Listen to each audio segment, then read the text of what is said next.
All right, everyone. Hello. I have a very special and actually quite unique couple of guests for you today on the podcast. I have two amazing practitioners here to share with you a very interesting story.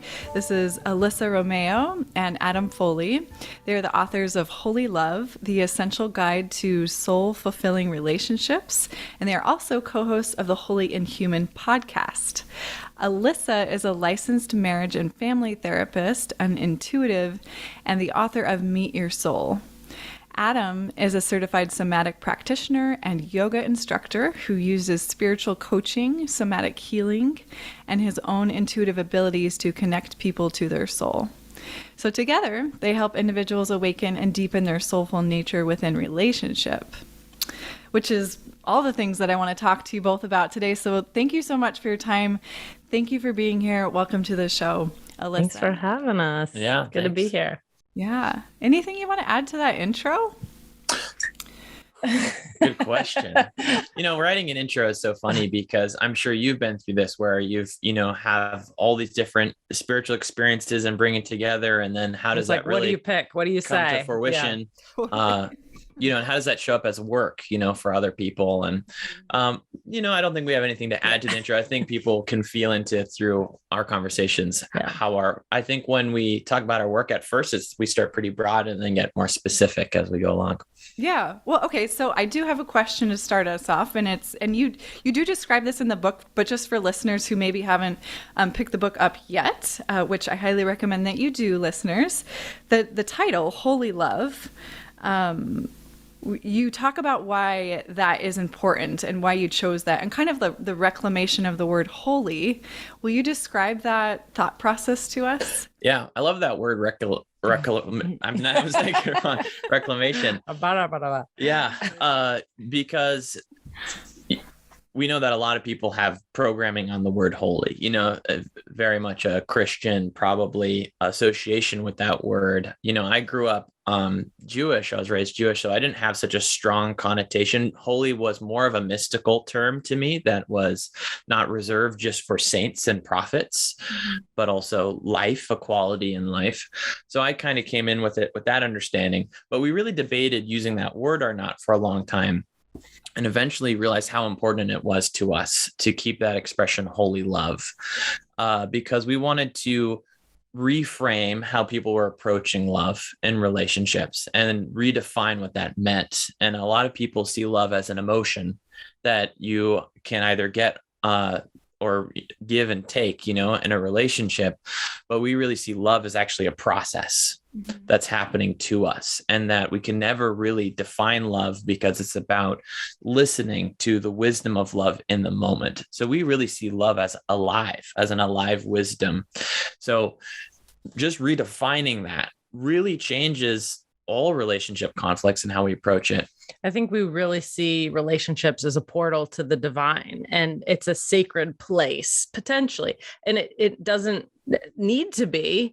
We can stay in ego relating, but a lot of times that's where our problems lie as a marriage and family therapist. And I think a lot of therapists, if you're listening, can relate to a couple comes in, they have a problem that's kind of from the ego, and there's kind of attachment issues or trauma that's kind of ping-ponging back and forth in the game of your trauma hurt my feelings. And that can go on for years. And it's kind of like that Einstein quote, you can't solve a problem from the energy level in which it's created.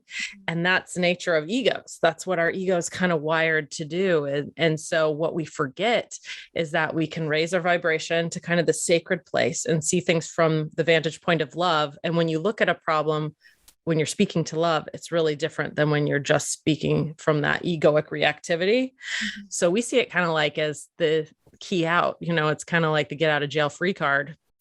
When you reframe things into a sacred potential, you really are opening the opportunity to summon that energy into the relationship and bring grace into the issues, which gives us a lot more chance of making it through the problem in a way that we're more connected.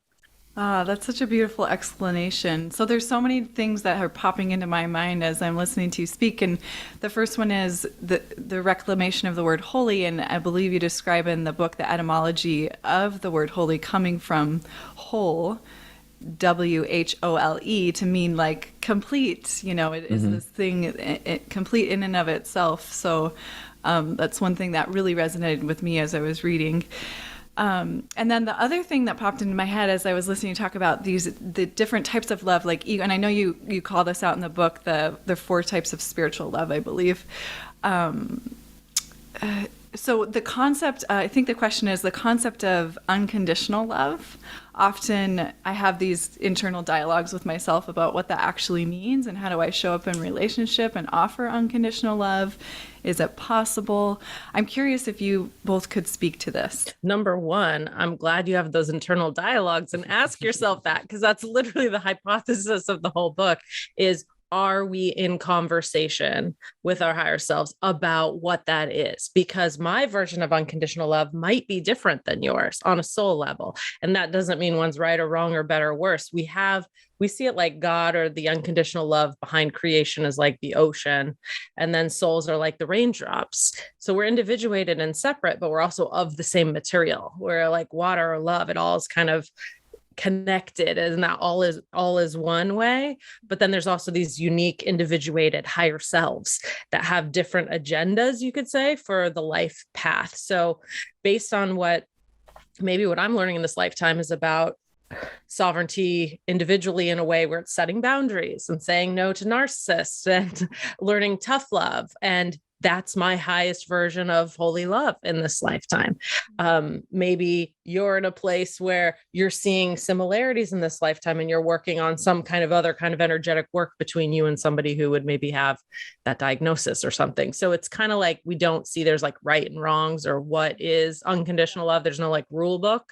Yeah. It's really speaking to where you're at, and then talking directly to love, which is to us, your soul. It's a more kind of individuated way to hear those directions for everyday life. I think, if we really think about what unconditional love means, like without conditions, I think we use that word, a parent has unconditional love for their child. And this is, of course, true. But if we really imagine what unconditional means with no conditions, so that means that your partner can be cheating on you, can have projections, can have wounds up, can have all their flaws, and they are still received. They still deserve to receive that state of unconditional love.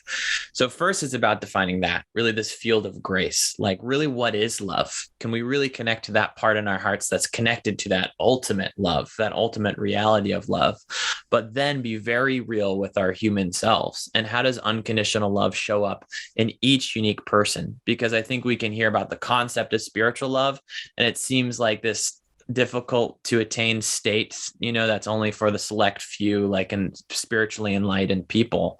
But really, I see, and Elisa and I see on sessions all the time, that unconditional love has emotions and shows up and takes care of the human self. And so, like Elisa said, that unconditional love sometimes can be setting a boundary. Sometimes that is unconditional love. Yeah. When it's in the highest good of you and the highest good of them. I think spiritual program could hear what, especially in the New Age movement, like hear what Adam's saying and say, oh, my partner's cheating on me, or there's an addiction going on in my partner, and I'm going to enable or allow any of that on a human plane, right? And maybe that's spiritual. Maybe that's what Christ would do, or some kind of idea of love that we've been spiritually taught. And I think that's why we have in our book a chapter on like tough love and a chapter on like boundaries and projection, because what we're really talking about is not allowing anything on a human level. It's about sight. We're talking about spiritual sight, so that in a relationship like with Adam and I, it's not just Elisa and Adam on an ego level. It's also Elisa, my relationship to my higher self, my soul, Sophia. And then what is she saying about what's going on with Adam? And also can I see Adam's soul? So even if Adam's doing something limiting or reactive or trauma-based in our engagement, I'm also listening to his unconditional love self, and taking direction from that part of himself in terms of how the human is showing up in the interaction.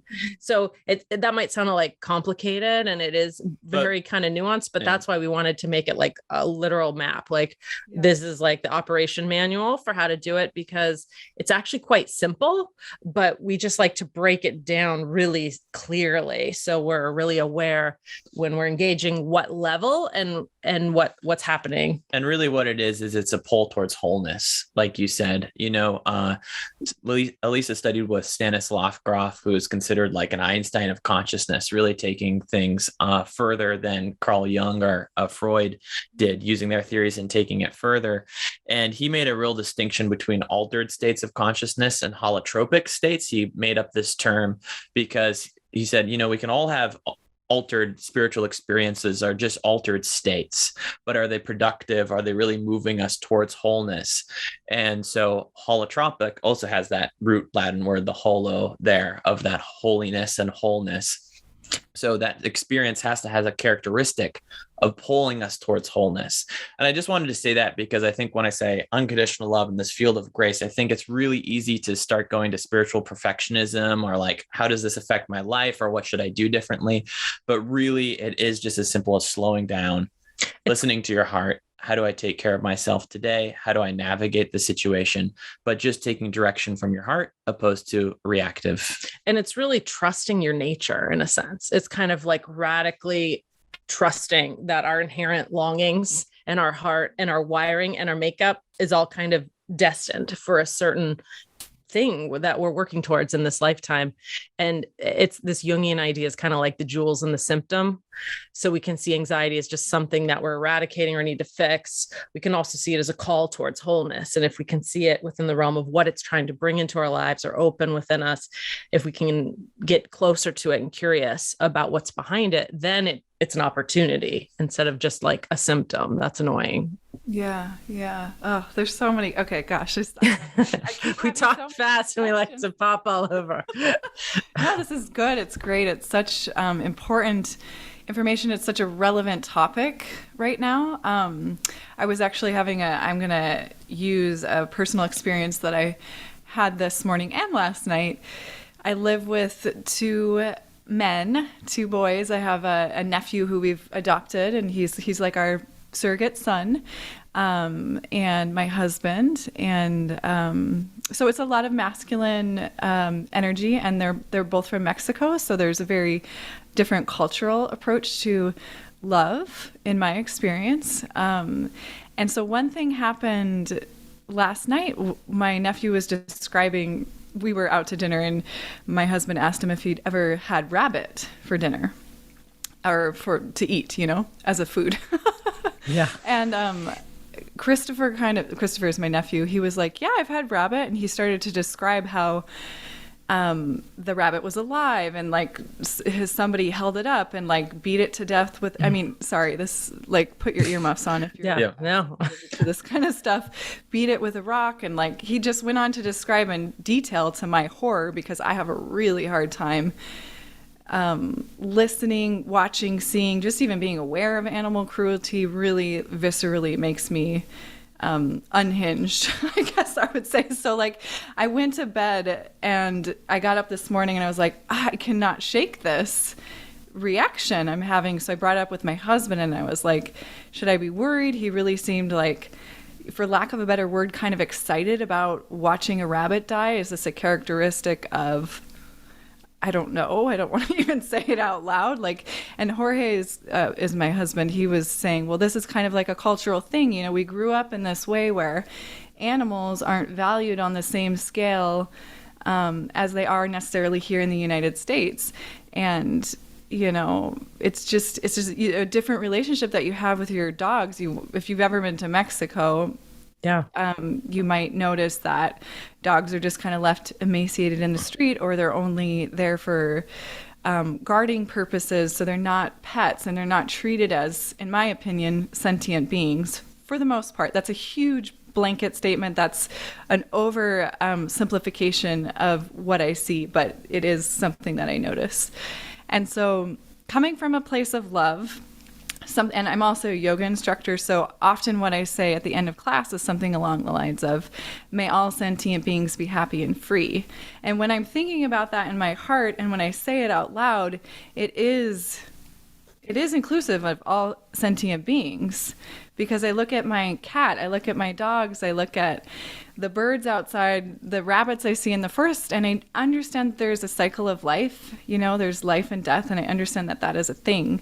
But when we get to the point where we're inflicting unnecessary harm, that feels to me like a departure from love, or the sacredity of life. And so I'm not sure why I went on that rant, other than to just like, I guess, try to process it in some way. I still feel like I'm holding on to that, but I'm wondering what your reactions are. Well, cultural differences are real, right?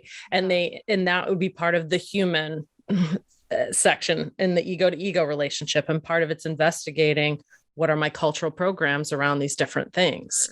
And we are really affected by our cultural programming. My relatives are from Southern Italy, and it's a similar thing in terms of rabbits. And sometimes you're starving and it's food. And so they see it also in the realm of like, we're excited because we're hungry. You know what I mean? Like more than most Americans. You actually told me when your Italian grandfather came out, he saw the Canadian geese at the park across from our house. And he was like, why is all this free dinner? He couldn't believe they weren't being shot. Like, why are these geese just wandering around all over, They see everything as an opportunity to eat, So, that changes things, right? And it affects us and informs us. And so what we would have you do if we were like doing a session is have you meditate and center in and connect with your soul about what she wants to tell you about the whole experience. Why is this happening in your life right now? What is the opportunity for you to learn? What do you have a front row seat in this experience of? What does your soul know about his soul? That can really be helpful with parenting, because we have a 7 and 13-year-old, and there's a lot of times my ego can just trip out about worst case scenarios of how my children are developing or what's going to happen. There's so much fear that we can have because we want them to be successful and happy and prepared for the world. But then our ego can really freak us out. So then centering into what your soul knows about his soul, because when I feel into that already, my sense is it would be some pretty validating and calming things about, I don't think it's your worst case fears about like a budding sociopath, as they say. You didn't want to say it, but I mean, that's like what the studies say sometimes, right? Is like, I'm enjoying this period. And he feels not to me like that at all. And I think that as well. But I think you also have a real empath nature with animals. So then you're also like, I know that, but I'm also really feeling the emotions and experience of animals around me, which are really experiencing these things. And that's not wrong either. That's who you are. Yeah. So if we went through the relationships there, you could see that on the ego to ego level, you saw this thing, and your interpretation from just seeing what physically was actually happening was, wait, is something wrong here? Am I missing something because this is going against some value that I have? And is something darker about this situation than I even realized? So that's the ego, just seeing the actual what's happening there. But then if you have the ability to first check into your soul, to first say, hey, what is my intuition and love saying about this? And then check into their soul and say, hey, what's really going on with them as an essence? Who really are they as a unique divine blueprint? And I can tell through that relationship, your intuitive information would be, oh, this isn't as dark as I think it is, as I'm interpreting it. They actually have a very loving, nurturing part of their nature. And then there's the soul to soul relationship, which Elisa was talking about, is seeing it from that vantage point of what is the orchestration here? What's the contract here? What am I learning and what are they learning through this situation? It's kind of like the why of this. Why is this being presented in your life right now? Because it's a great opportunity for you to know and feel something deeper. And when we say the ego, we think the ego to ego relationship is really beautiful as well. So we're not kind of like kill the ego, annihilate the ego. The ego is not your amigo. We're more like a healthy, functioning ego in service of soul. The ego can be limited and really dumb too. I think on our smartest days as egos, we're still very limited in terms of our holy information. But what's great about the ego is it's really functional in the world. And if we can remember to have a practice where we're orienting to that higher part of ourselves and getting information and guidance from that part, then the ego is like, great, part of this functional system. Mm-hmm. Yeah, I love that. Oh, such a good reminder. I think, so as you're saying this, I think it's so true that we often get, this is my work over and over again. It shows up in getting stuck in the ego state. And Adam, you said, like, if you can pause first before reacting, and that's always the thing that I'm working on. And maybe 5% of the time I'm able to do. And I know that it's a practice, and it's a practice for so many of us to be able to. I'm sure you're aware of Tara Brach, how she refers to that as a sacred pause, and I just love that as a reminder to just, if you can slow down and sense into even like the somatics of it, the body, what is the heart saying? But I'll be damned if it's like the hardest thing for me to do in that moment. So what would you say to developing that practice, honing it, making it something that's a little bit more sticky? Well, to use your example, because it's a perfect one, because you're activated, because you're feeling so emotional, because you're feeling that rabbit's experience on its death, you're going astrally into that experience, and you're really emotionally experiencing that.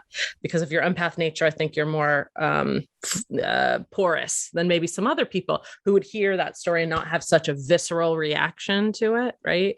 So the first step is like noticing, right? Oh my gosh, I'm built similarly to you. So, takes one to know one, where it's kind of like, okay, first, what am I feeling in my body? I'm feeling overwhelmed. I'm feeling panic. I'm feeling despair and hopelessness of the state of the world and what's going to happen. And then it's kind of like inner child work. And what's so amazing about the soul is your soul is that kind of all loving mother or father that we might not have had in that perfected state, right? That all loving all the time and wisdom. So it's kind of like, what do I need to know about what's being activated in my body right now? And then sometimes the soul information is go into it, feel it, really experience it, release it. Maybe you need to cry and let things out, but then it might also be, okay, now let's zoom out and see some perspective within the real kind of layout of it, which I think is that there's this like on a human level, we're all heading more and more towards evolution,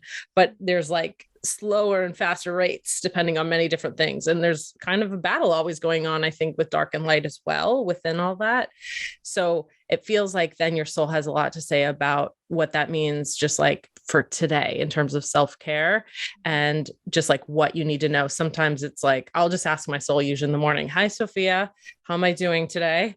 What do you want to tell me about where my ego is just tripping off into the woods with crazy thoughts? And then what is actually reality in terms of how you see things? And she tells me it's very informative. Like if you ask that question, she'll be like, well, you're triggered because of your trauma and anxiety in this way. And here's really how we see that. And, kind of reorient. So I think, but the trickiest thing is to kind of remember, right? It's like having the wherewithal to even remember. And I think that's where spiritual practice comes in and having a discipline. So we really tell people, if you can soul journal, we really like journaling because the ego is kind of dumb. And so to have that practice of making a record, because then when we're in a state of, if we're triggered in a psychological complex, we can go back and like read the journal and remind ourselves and bring us back to that place of love. But yeah, if you can do it 5 times a week, it's like a life-changing experience because it's tethering you back. In the book, I talk about my out-of-body experience. That is kind of what informed me to a lot of these ideas on a feeling level. And I was at a school studying depth psychology and the work of Carl Jung. And it was at that school that I had this out-of-body experience. And I had like a life review, which is your life from the vantage point of love, but also everybody else's experience of those interactions in your life. So it's like this expanded movie in terms of awareness. And what was shocking to me about that experience was things that I thought were spiritual or even my soul were more conceptual. But when I was in the energy of it, I really didn't know her. I didn't know who I was on that level, my higher self, as like a personal and direct, intimate relationship. And so when I came back into my body, it was really imprinted within me to stay tethered to that part of me that does know. Because when I was on that side, I knew everything. Any question I had was immediately answered. There was so much more wisdom and love available in that plane. So as I felt myself getting dumber and dumber, going back into the ego of Elisa Romeo, I was really like, okay, I want to create a practice that tethers me, brings me back, no matter how kind of off the trail I get, to reconnect to that eternal love and wisdom.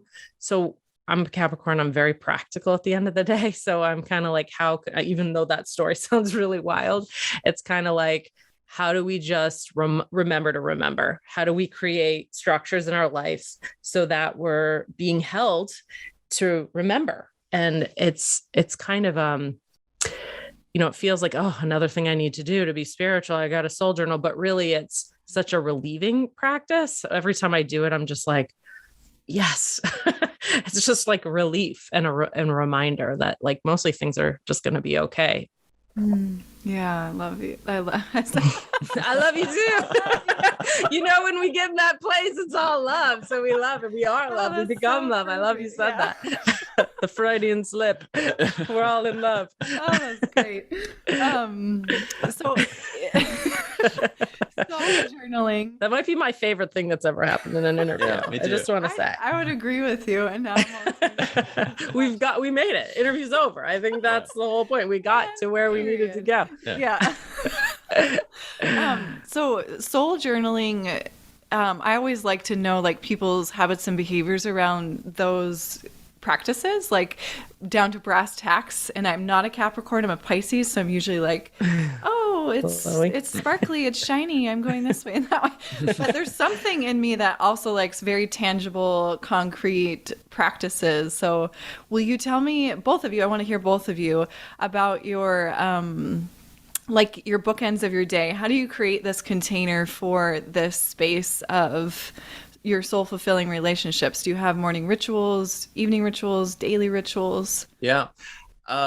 We are parents with 2 kids, and we really wanted to make this really accessible and really practical. One thing we said is we wanted people to be able to soul journal like on the toilet, like, because sometimes as a parent, that's all the time you have. Yesterday I had no time for any sacred time really, but I still had 10 minutes here and 10 minutes there to really sit down and hone in there. So we designed this in a way that if you're busy, if life is chaotic, because it's easy to hear our intuition when we feel relaxed, right? When we're in a place where we feel like life is good, then usually the spiritual answers kind of come, we feel less triggered. So we wanted to make a practice you could do when you were triggered to help de-escalate, or when you were stressed and lost. So we really stress that soul journaling piece as much as possible. So the practice works as just like an active imagination. And so imagination, we say, is a way that you can have access to greater intuitive information. This is why psychologists are obsessed about analyzing dreams, because so often through these weird images, we have kernels of truth that's beyond what our ego is capable of knowing. And those are the answers we're always looking for, right? Like in that example with the rabbit, we're just going to use that example this whole interview. It's,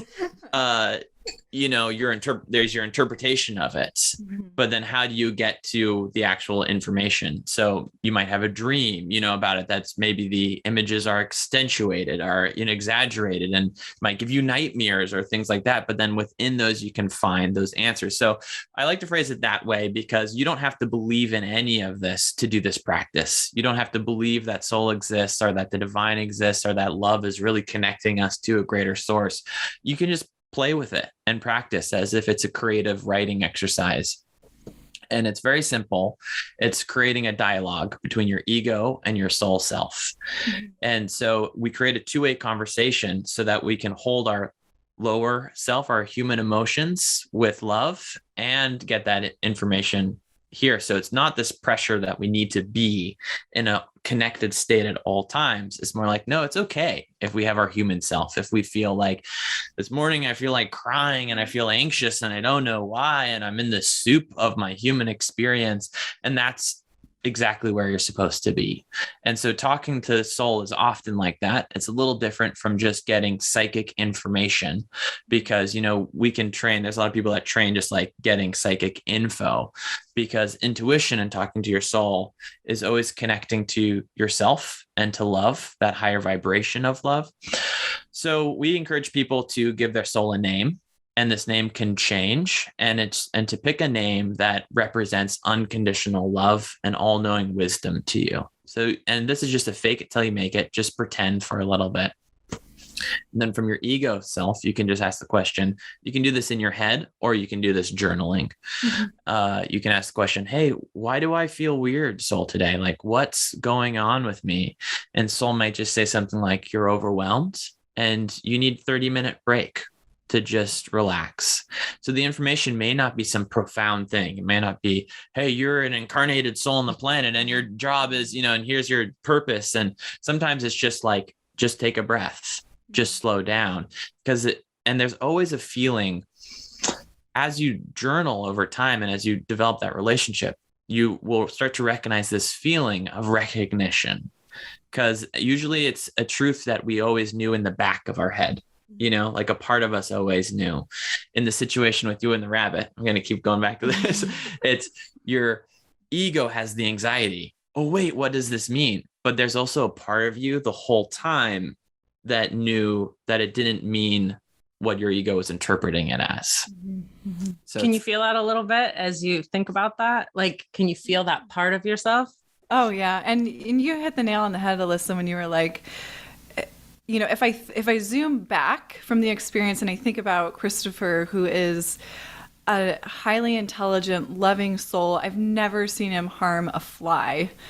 He doesn't exhibit any kind of like aggressive or violent tendencies. He's very helpful. He never he's like, if I were to have a child and I were to have like put certain characteristics into them that I wanted, ideally, it would be him. He's like an ideal little soul, and he's very sweet and kind and loving.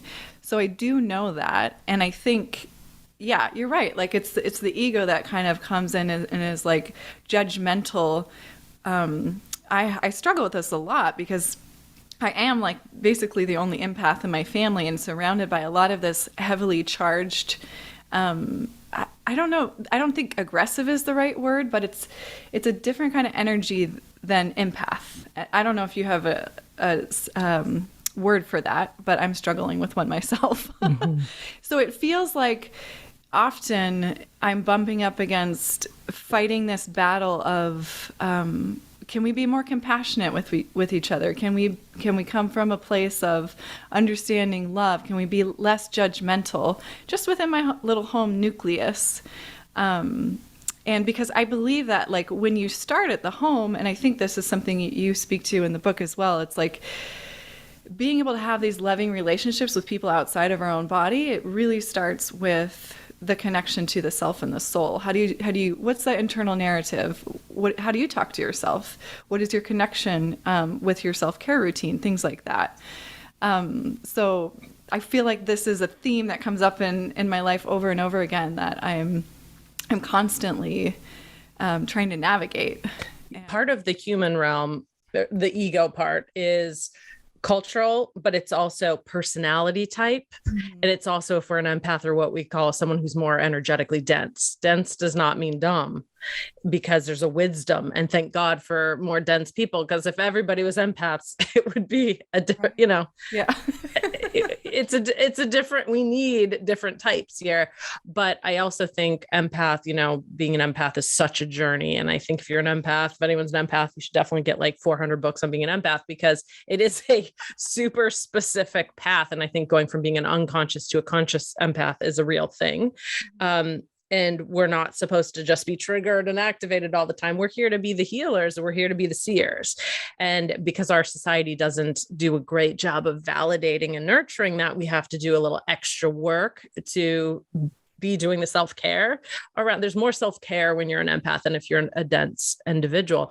And the density is like a rock, right? That's what's nice about the dense people. They're like steady.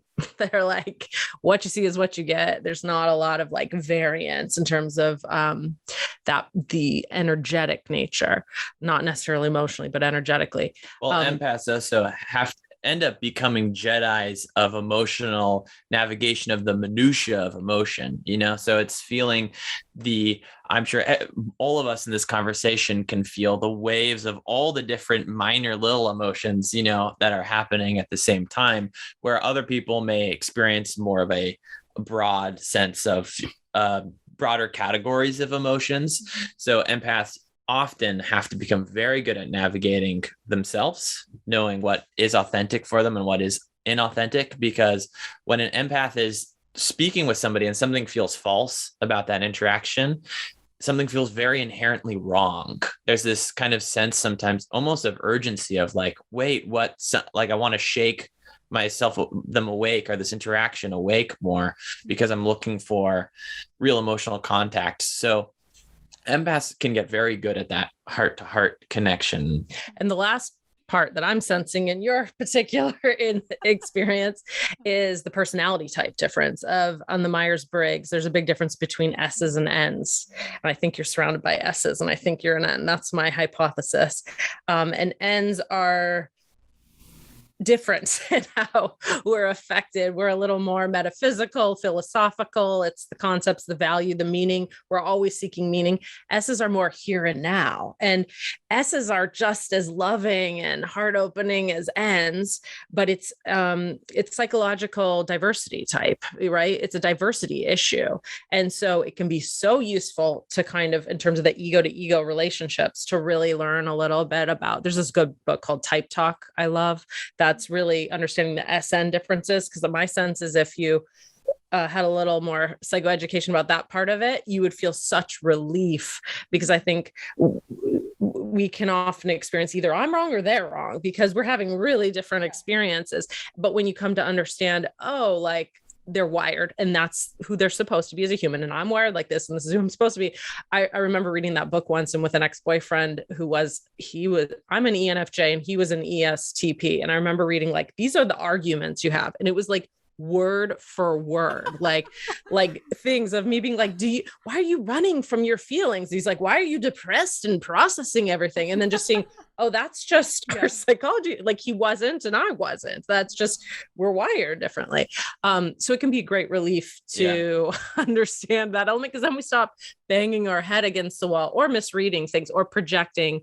A lot of holy love is just about sight, right? Are we able to clearly see their soul, or do we have programs, belief systems that are blocking our ability to feel their essence because we're triggered on an ego level by our understanding?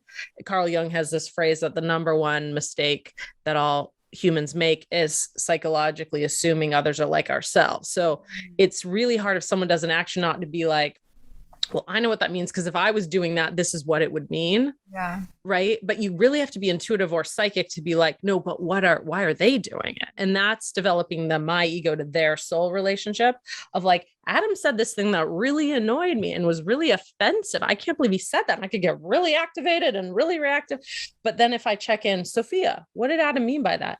Oh, he was working through a process and he was kind of babbling to find out how he did feel. Oh, what if I ask Adam Soul, what did he feel? He was unconsciously testing something because he wants to be held loving. It's like you start to get this information, and then it's like really widens how Elisa is going to get worked up or want to battle that or whatever. So it's really gives us, we have a 13-year-old as well, who's very developmentally going into his hormones, and it's so useful. I can't even tell you.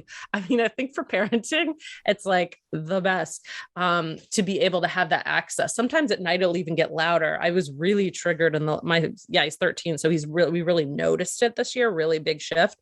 And I was so worried about a month ago, just like, so like, is he pulling away? Is he depressed? Did I do something wrong? And at night I could really hear us so loudly, like, hi, mama, I love you. I'm really going through a phase where I just feel so uncomfortable in my skin. I can barely handle it. I'm going to go to my room more. I'm going to close the door. I'm still here. Nothing's wrong. I need you to give me my space. I need you to be okay. I need you to know I'm okay.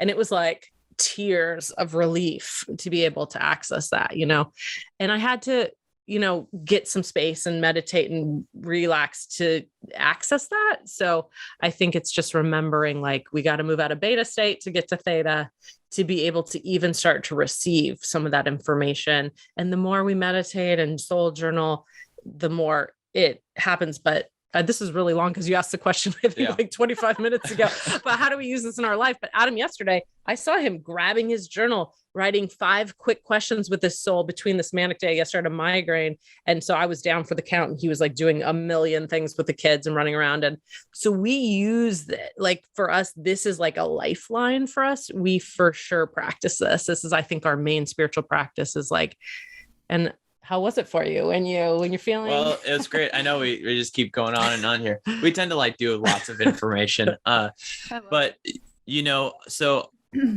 like what Elisa was talking about, that ego to ego relationship, identifying that can be so helpful, identifying personality differences, because if you were to hold that rabbit and to kill it, for you, what would that emotional experience have been? What type of rage would you have to access, or what type of sacredness would you have to create around that process to make it a true thing for you?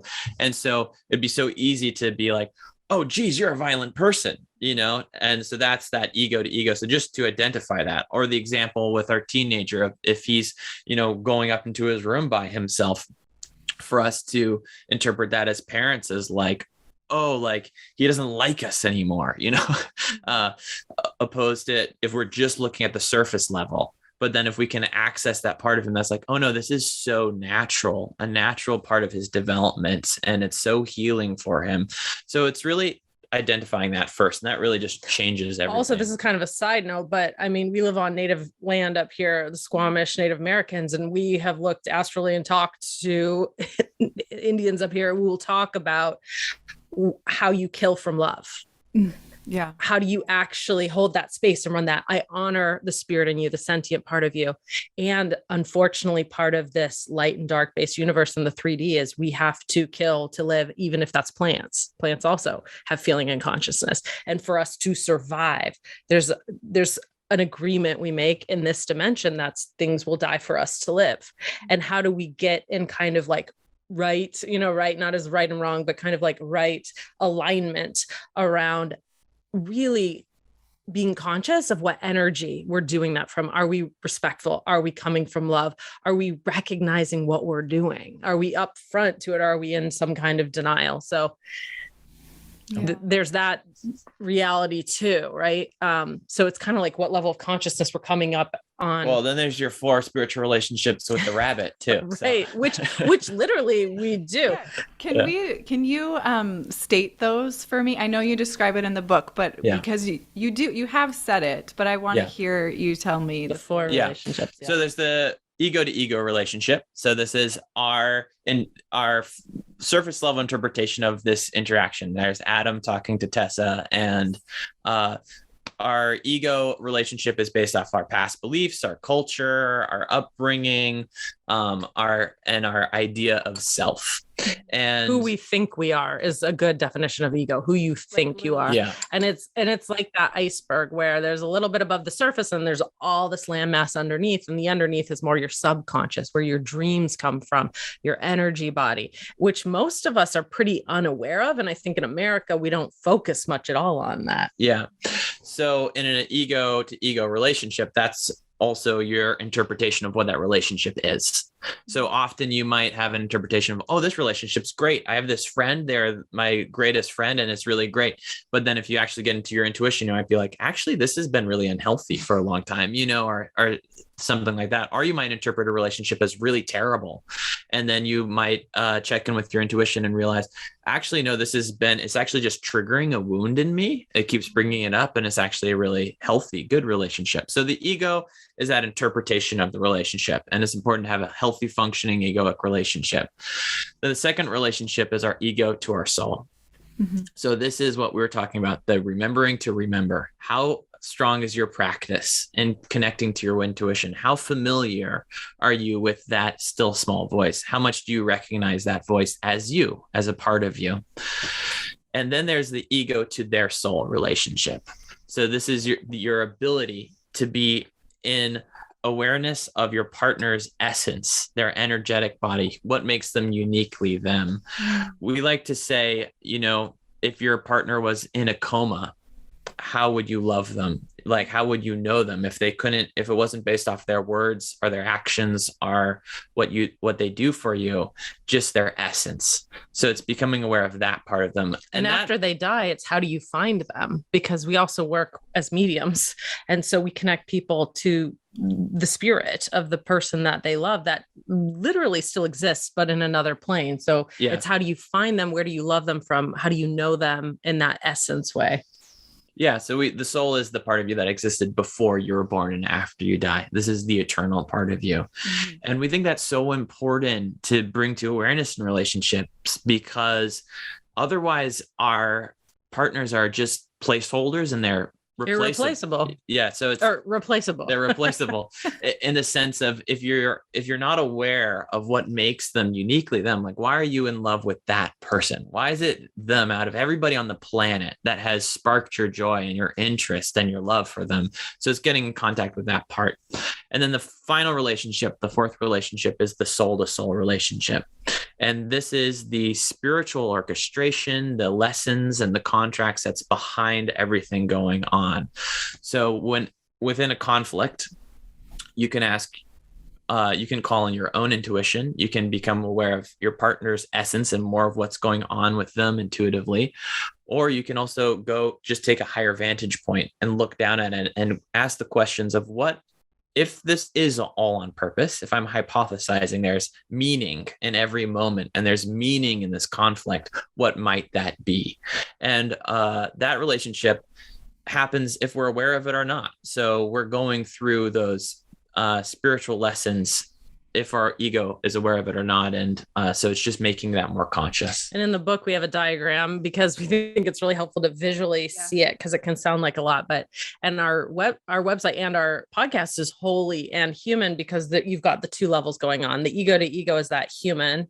And then we're also holy. We are these souls having this incarnated human experience. But that really is a true part of our identity, whether we're kind of seeing that or not in each other. And honestly, it just makes it a lot easier if we do. I think, especially like with what's going on in Ukraine right now. And, you're talking about Adam's story in India. It's like Adam was like basically close up to this terrorist bombing and saw people die around him. So I think a lot of our motivation in this work, it's like a real calling, because we truly believe if you see someone's soul, you can't act as anyone's like your enemy in that way. You can't, just go in and bomb a group of innocent people. Right.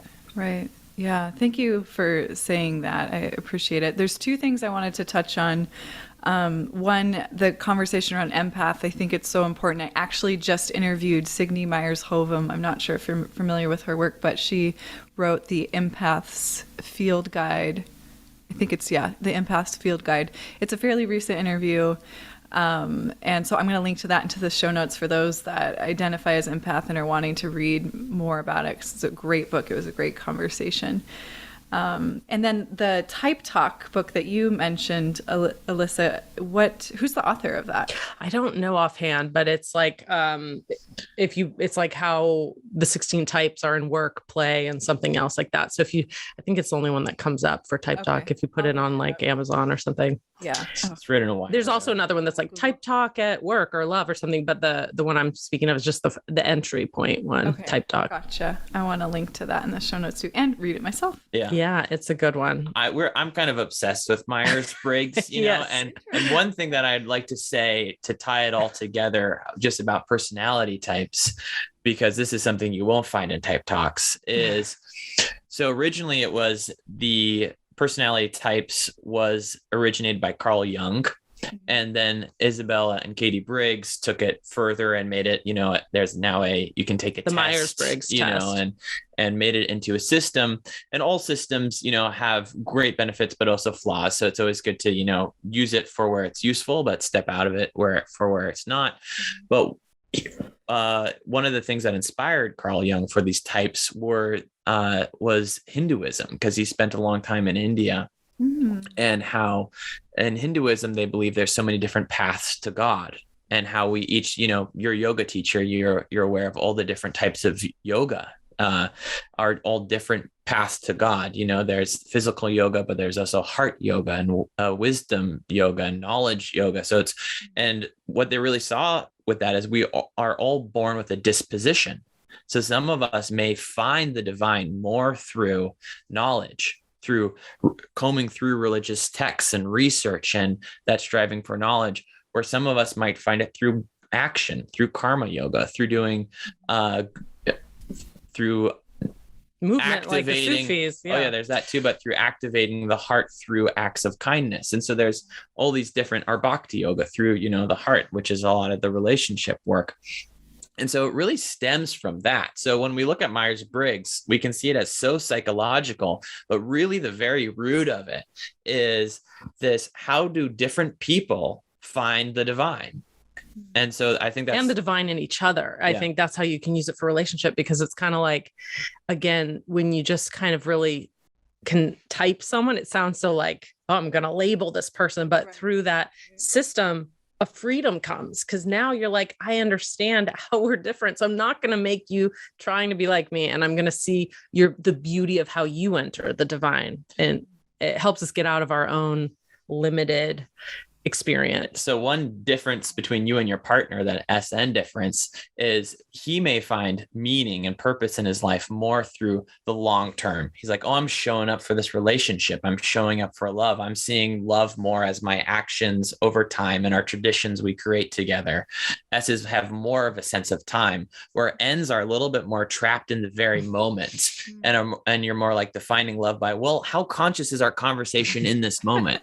How are we really being aware of love right now, right here? Because that's how you define love. So, and the S's can be like, don't you know I love you? Hello, I'm here. And N's are like, but how's this moment feeling? How am I experiencing? What's the meaning? Let's process it. Can we talk about it?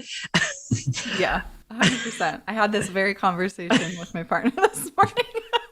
And then came up, he's so good. I mean, we've been together for over a decade, and we've really grown together so much. But at the end of this conversation, he came upstairs and gave me a hug, and it was just the sweetest. It was the sweetest thing. So you guys, thank you both so much. I really appreciate your time. I could take a whole other hour. I feel like I would love to schedule a follow-up conversation with you, because there's so many other questions I have that I didn't even get to. And Adam, what you said about Carl Jung being inspired by Hinduism, I did not realize that. And then the development of the Myers-Briggs from there. And then one thing I would say about that topic is the different types of yoga. I find the Bhagavad Gita to be like such a beautiful kind of roadmap to all of those different ways that we can connect with yoga as it relates to our personality, or what draws us to yoga, and how to actually practice that in our daily lives. But so thank you so much. I want to know, how can people connect with you? Where can they go to find out more? If you're interested in trying any of this stuff, if you go to our website, wholenesshuman.com, we have free guided meditations, so you can really experience playing around and feeling these concepts, because it's really an experiment. It's really about, you don't really know until you try it, how it's going to feel and how it's going to be. And we do sessions and we do retreats, and we'd love to hear, if people read the book, how you experience it and what you saw, felt, experienced. Yeah. And we have a podcast called Whole and Human that's on all platforms. Great. Thank you so much. I really appreciate your time. Thanks for your time as well. Such a pleasure. Thank you. Yeah.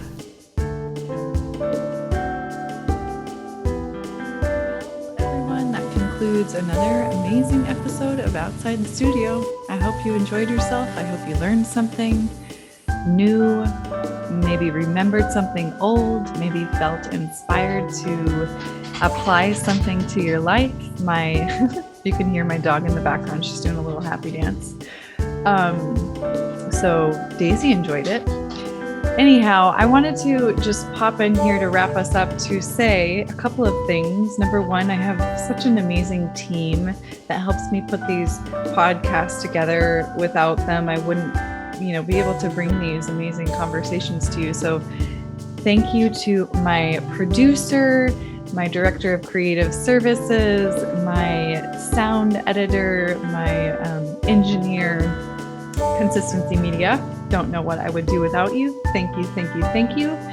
And the amazing creation and artistic, musical genius, Drew Lovern. Thank you so much for putting together this music specifically for outside the studio. So unique to the show, only place you're ever going to hear it is right here.